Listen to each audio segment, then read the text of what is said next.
Welcome to our tutorial video on how to use the GoEasy app. I'll guide you to the functions and features of this incredible app. So let's dive right into the video and discover how you can make a positive impact on the environment with just a few taps on your smartphone. This video will be divided into 3 sections.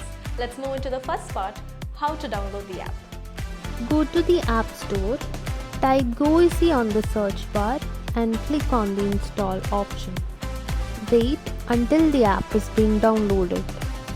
Now open the app and allow the necessary notifications. Go through the app features and click the 3-line option which is available on the top left hand side.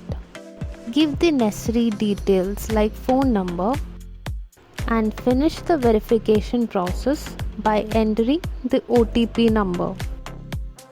Now you can search for your nearby stations with ease.